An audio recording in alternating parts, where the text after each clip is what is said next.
그래서 크리스찬의 자세는 어떠해야 될까요? 첫 번째, 겸손하게 하나님의 주권과 사랑을 인정해야 합니다. 우리는 왜 하나님께서 이런 특정한 재앙을 허용하시는지, 그리고 왜 또 특정인이 그것의 희생자가 되는지 알지 못합니다. 그러나 하나님은 모든 것을 주관하시는 주권자라는 사실과 궁극적으로 우리에게 가장 좋은 것을 주시는 사랑의 하나님이시라는 사실을 우리는 신뢰해야 합니다. 제가 이 부분에 조금 더 이야기를 보태겠습니다. 기독교인들이 이런 전염병이 하나님의 허락하심이라고 믿는 이유, 그리고 우리가 기도함으로 이것을 이기고자 하는 것은 크리스찬들이 과학적 지식이 없어서가 아니라는 거죠. 서두에 보았던 영상에서처럼 그렇게 말하는 사람들에게 제가 꼭 알려드리고 싶어요. 그분들이 제 이야기를 들을지는 모르겠지만, 우리는 의학적 지식을 통해 사람을 구하는 일을 하지 말자는 게 아닙니다. 우리는 오히려 이웃을 사랑하기에 크리스찬들은 더 열심히 그 일에 매진할 것입니다. 실제로 수많은 교회와 믿는 이들이 어려운 환자들과 지금 대구 경북 지역을 위하여 코로나 사태 해결을 위하여 많은 후원금들을 자원하여 내어놓고 있습니다. 그러나 우리가 기도함으로 이것을 이기고자 하는 것은 모든 의료 활동을 하지 말고 모여서 기도만 하면 이 모든 사태가 해결된다라고 이야기하는 게 아니라, 우리는 이렇게 믿는 것이죠. 우리는 지금 병의 원인을 전혀 알지 못하지만 세상을 창조하신 하나님은 그 원인을 아신다는 사실입니다. 우리는 그분의 지혜가 의학자들에게 속히 보여져서 백신이 어서 빨리 개발되기를 기도합니다. 또한 코로나에 걸린 환자들과 그들의 가족들에게, 또 수고하고 있는 의료진과 모든 공무원들에게도 하나님의 도우심이 있기를 위하여 기도합니다. 하나님은 자연과 초자연의 하나님이세요. 많은 의료진들이 과연 의학적 지식이 없어서 교회에게, 모든 사람들에게 함께 기도해 달라고 부탁하겠냐는 거죠. 인간의 노력만으로 안 되는 그 지점에 하나님의 도우심과 개입하심이 있기를 우리는 간절히 기도하는 것입니다. 두 번째로, 우리 그리스도인의 자세는 일반 은혜로 주신 지혜를 존중해야 된다는 것입니다. 우리는 하나님께서 함께 하실 것을 믿음으로, 기도로 구하는 동시에, 또 하나님이 이미 우리에게 주신 은혜를 통하여, 지식을 통하여 최선을 다하여 이 사태를 해결해 나가고자 합니다. 이거는 마지막 때의 징조니까, 이제 하나님 곧 다시 오실 것이니까 많은 이들이 죽어가는 건 어쩌면 자연스러운 일이야. 크리스찬들은 그렇게 반응해서는 안 되죠. 오히려 크리스찬들은 하나님이 창조하신 소중한 생명들이 이 질병으로 말미암아 안타깝게 죽어가는 것들을 바라보면서 정말 하나님이 주신 마음으로 인하여 의사가 되기를 헌신하기도 하고, 하나님이 주신 마음 때문에 약을 개발하기도 하고, 그 일에 전심전력하는 것이 세상을 창조하신 하나님을 믿는 그리스도인들의 자세라고 믿습니다. 특히 현재와 같은 일에 있어서는 하나님이 사회에 세워두신 국가의 정책과 해당 분야의 전문가들의 지침을 존중하고 그들의 지혜를 따라야 할 것입니다. 온라인 예배를 드릴 것이냐, 오프라인 예배를 고수할 것이냐는 각자의 신앙을 존중해야 될 영역이라고 생각됩니다. 2m 거리두기 등의 방역 지침을 준수한다면 그리스도인 서로가 이 일을 두고 이것이 옳니 그르니 하면서 서로의 믿음을 판단할 일은 아니라고 봅니다. 성경에도 이런 두 가지 예를 다 살펴볼 수 있습니다. 전염병에 대하여 굉장히 과학적인 대처를 하고 있습니다. 사실은 성경이 기록된 것이 거의 3000년, 4500년 전인데 이러한 의학적 지식이 있다는 것도 굉장히 놀랍죠. 특별히 이스라엘이 광야 생활할 때부터 주어진 레위기나 민수기의 책들을 보면은 성경에 나병이라고 기록되어 있는 이런 환자들을 어떻게 다루어야 되는지 아주 잘 기록하고 있습니다. 특별히 제사장이라고 하면 그 사회에 가장 경험이 많은 장로 집단을 의미하죠. 그들이 먼저 환자의 환부를 살펴보고 그것이 전염성이 있는지 없는지를 판단하는 것입니다. 그래서 그것이 전염성이 있다고 판단이 되면 진 밖에서 머물도록 하여서 격리 조치를 취하고 그것들을 단계적으로 재차 확인하여 상처가 나았으면 다시금 진영 가운데로 돌아오겠다는 거죠. 얼마나 과학적인 지식에 근거한 하나님의 가르침입니까? 그래서 성경에는 같은 모세오경 안에도 심판으로 오는 전염병을 다루고 있고, 또 이런 나병 환자들처럼 그것이 하나님의 심판에 의한 것이 아니잖아요. 그런 질환을 가진 환자들이 생길 수 있다는 걸 하나님께서 염두에 두시고 그것이 많은 사람들에게 전염되지 아니하도록 어떻게 조치해야 되는지를 하나님께서 설명해 주고 계시다는 것입니다. 하나님의 심판으로 오는 전염병에 관한 것은 특별히 칼과 기근과 전염병이 세트로 따라다닙니다. 하나님께서 이스라엘에게 주신 그 너희들이 하나님의 법도와 율례를 어겼을 때 얻게 될 저주의 내용 중에는 첫 번째, 내가 그 땅을 전염병으로 칠 것이다.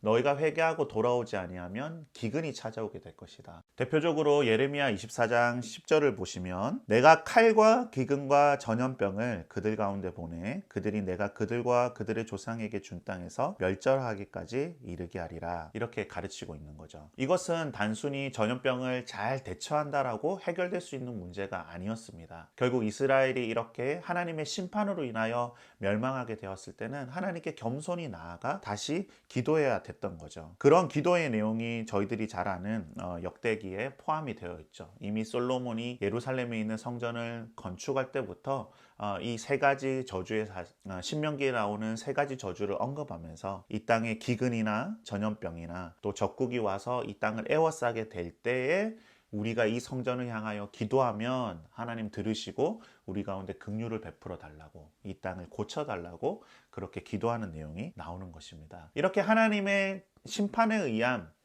전염병의 경우에는 반드시 하나님 앞에 나아가 다 함께 회개하고 기도해야만 그 사태가 해결될 수 있는 것이죠. 반대로 레위기에 나오는 나병 환자의 규례 같은 경우에는 회개하고 말고의 문제가 아니었습니다. 이것은 사람들이 일상적으로 걸릴 수 있는 질환의 문제였기 때문에 반드시 과학적인 대처 방법을 통하여 그들을 격리하고 환자들을 고치고 그런 활동들이 필요했던 것이죠. 그래서 우리가 지금 이렇게 일어난 코로나19 바이러스가 그것이 하나님의 심판이 있고 사회 가운데 일어날 수 있는 하나의 현상으로 본다고 한다면 우리가 해야 될 일은 이 두 가지를 다 함께 하는 것이라고 생각이 되어집니다. 그래서 의사의 일도 우리의 기도도 둘 다 필요하다는 사실이죠. 의료적인 지식에 따라 움직이는 것이 불신앙을 의미하지 않습니다. 그러나 우리의 지식의 한계를 인정하고 또 하나님께서 왜 이런 일을 허락하셨을까?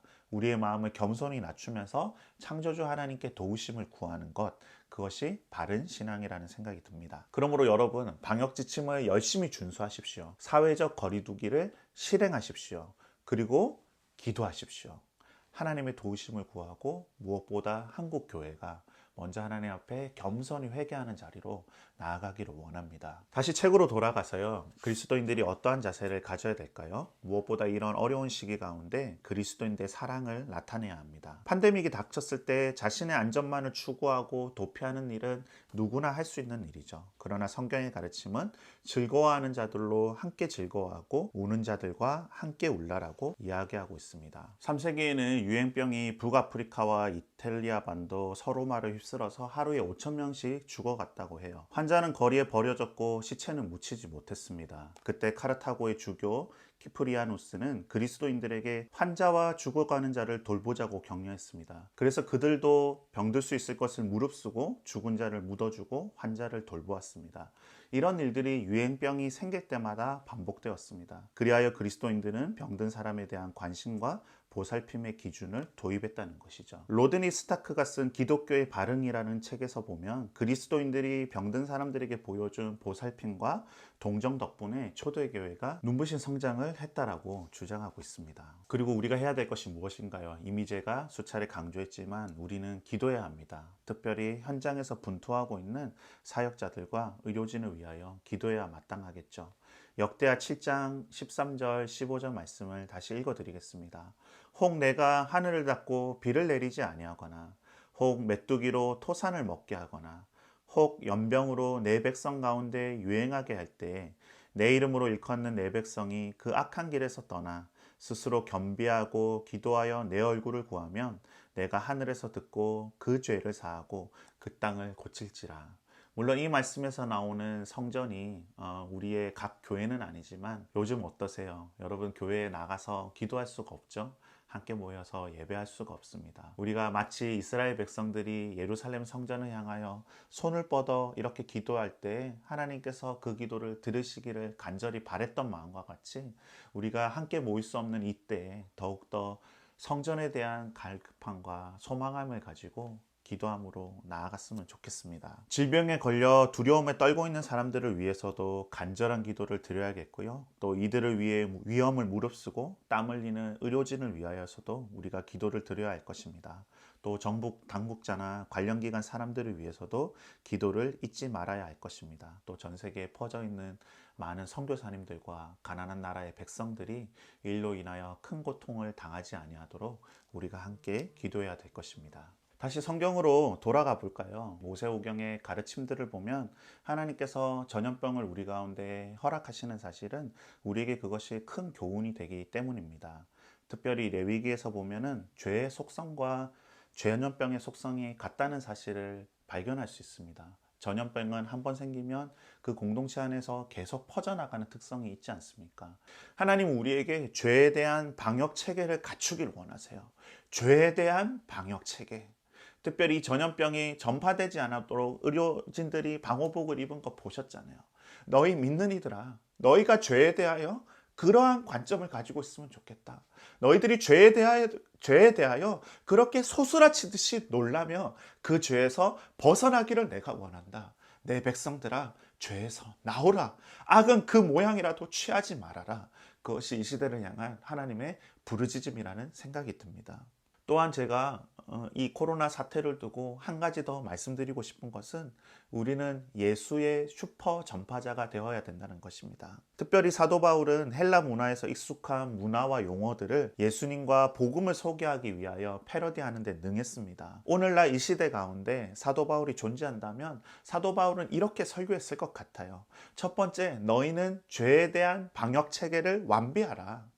두 번째, 너희는 예수를 전염시키는 사람이 되어야 한다. 사도행전 24장 5절에 보면 우리가 보니 이 사람은 전염병 같은 자라 천하에 흩어진 유대인들을 다 소요하게 하는 자요 나사렛 이단의 우두머리라. 특별히 우리나라에서도 신천지 신도였던 31번 확진자가 코로나의 슈퍼 전파자로 알려졌습니다. 여러분, 예수의 슈퍼 전파자가 되기로 결단하십시다. 우리는 이 사회의 빛과 소금이 되어서 그리고 가루 서말 속에 누룩과 같이 되어서 이렇게 서로 증오하고 싸우고 두려워하는 통제 불가능한 상황 가운데서 어찌할 줄을 모르는 이 사회 가운데 정말 하나님이 주신 평강을 선포하고 그리스도의 사랑의 본을 쫓아서 이 세상을 섬기는 그러한 그리스도인들로 섰기를 원합니다. 또한 사도 바울은 이렇게 설교했을 것 같아요. 교회여, 희생양이 되십시오. 교회를 통한 감염자들이 발생해서 교회가 많은 수치와 모욕을 겪고 있습니다. 참으로 한국교회 일원으로서 송구스러운 마음이 듭니다. 그러나 또한 교회를 향한 아주 의도적인 그리고 어찌 보면 정치적인 모함이 있는 것도 사실이죠. 교회를 희생양으로 삼는 것은 오랜 역사를 가지고 있습니다. 그리스도인들은 로마 시대로부터 온갖 거짓 루머에 시달렸습니다. 성찬식을 두고 인육을 먹는다는 둥, 선적으로 아주 타락하였다는 둥, 네로 황제는 로마에 불을 지르고 기독교인들에게 그 죄를 뒤집어 씌웠죠. 우리가 베드로전서의 말씀을 기억했으면 좋겠습니다. 우리가 겪는 고난의 두 종류가 있다. 하나님의 이름을 위하여 받는 고난, 그것은 사실은 영광으로 대갚아질 고난이기에 우리가 기뻐할 수 있는 것이다. 그러나 너희가 애매하게 죄로 인하여 너희의 죄로 인하여 애매하게 받는 고난을 겪지 말라라고 가르치고 있습니다. 이것들이 사실 혼재되어 있어서 우리가 복잡하게 느껴지는 것 같아요. 한국교회가 분명히 잘못한 건 맞습니다. 그리하여 사회로부터 욕을 먹는 그런 내용들이 많습니다. 이 사실에 대하여 우리가 하나님 앞에 정말 간절히 엎드리고 회개하고 사회에서 정말 우리가 새로워진 모습들을 보이기 위해 노력해야 될 줄로 믿습니다. 그러나 그리스도인들이 아무리 선한 행실을 사회 가운데 보인다 할지라도 여전히 기독교와 복음에 대한 오해는 있을 것입니다. 그리고 악한 자가 뒤에서 우리를 모함하고 우리에게 수치를 끼치고 여호와의 이름을 땅에 떨어뜨리려는 노력을 지속적으로 할 것입니다. 그때는 우리는 어떻게 해야 될까요? 우리가 주님의 길을 따라갔으면 좋겠습니다. 주님은 자신을 모욕하는 자들, 얼굴에 침을 뱉는 자들에게 반격하지 않으셨죠. 오히려 원수를 위하여 기도하고 그들을 위하여 자기 생명을 내어주셨습니다. 우리가 사회로부터 욕을 먹고 있습니다. 네, 그리스도인으로서 당연한 것입니다. 우리 예수님이 그 길을 이미 걸어가셨습니다. 그러니까 여러분, 이 고난이 영광을 위한 고난인 줄로 믿고 우리가 사회를 향하여 우리도 함께 분노하거나 악에 빠지게 되지 않기를 바랍니다. 그래서 여러분, 교회를 향한 공격에 대하여 우리가 지혜롭게 변호하되 악에 빠지지 않는 우리 모두가 되었으면 좋겠습니다. 세계의 많은 경제 전문가들이 또 미래를 예측하는 분들께서 이 코로나 사태로 말미암아 세계의 정세가 급변할 거라고 이야기합니다. 단순히 전염병의 문제가 아니라 경제적으로 엄청난 후폭풍이 올 거고요. 정치적인 폭동이 일어나서 정권이 흔들리는 그러한 세계의 대격변이 있을 것을 예견하고 있습니다. 우리가 주님 앞에 나아가 이 시대 가운데 무엇을 위하여 기도해야 되는지, 무엇에 집중해야 되는지 우리가 성령님께 예민하게 깨어서 그 음성을 듣고 순종하는 모든 믿는 이들이 되시길 주님의 이름으로 축복합니다. 코로나 기간 여러분 평강하십시오. 주님 안에서 세상이 줄 수 없는 그러한 평강을 누리십시오. 할렐루야. 감사합니다.